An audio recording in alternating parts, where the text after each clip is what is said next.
ভোলার দোকান রাতে ভূতেরা পাহারা দেয়।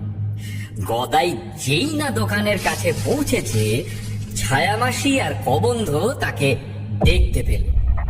দেখ গোবন্ধ, একটা লোভী মানুষ আমাদের ভোলার জিনিস চুরি করতে এসেছে।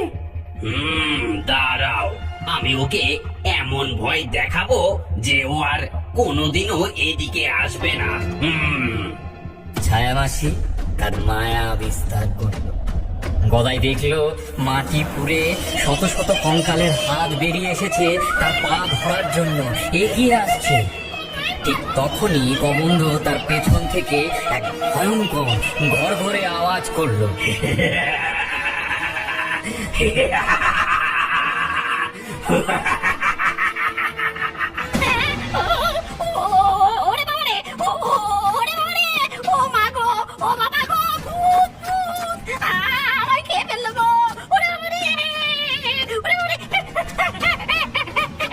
গদাই পড়ি কি মরি করে গ্রামের দিকে দিল দৌড়।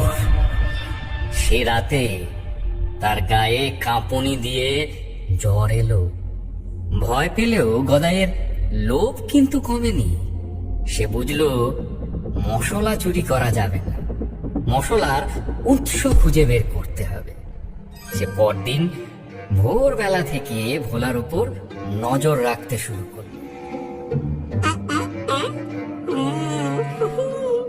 সে দেখলো ভোলা দিনের আলো ফোটার আগে শ্মশানের সবচেয়ে পুরনো অংশের দিকে যাচ্ছে,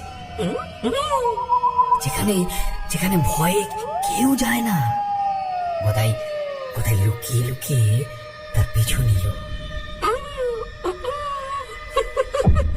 সে দেখলো ভোলা একটা প্রাচীন সমাধির গা ঘেঁষে গজানো এক ধরনের লতা পাতা তুলছে। পাতাগুলো থেকে মৃদু নীলাভ আভা বেরোচ্ছে।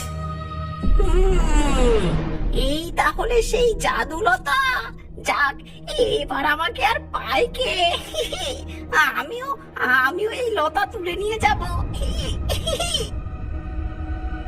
ভোলা চলে যেতেই গদাই এক ছুটে গিয়ে এক গাদা সেই লতা পাতা ছিঁড়ে নিজের ঝোলায় ভরল। সে যার নাম দিল শান্তিলতা।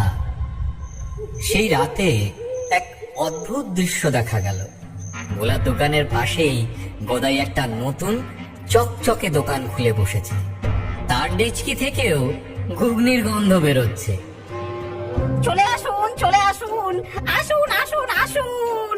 আসল জাদুকরি ঘুগনি এখানে। এক বাটি খেলে আত্মার শান্তি, আর ওই ভোলার চেয়েও অর্ধেক দামে। আসুন আসুন। ভোলার দোকানের ভূতেরা অবাক হয়ে গেল। এ কি রে? এ তো আমাদের শান্তিলতার গন্ধ। এই লোকটা এটা পেলো কোথায়? বলরি হরি বল, বলরি হরি বল, বলরি হরি বল।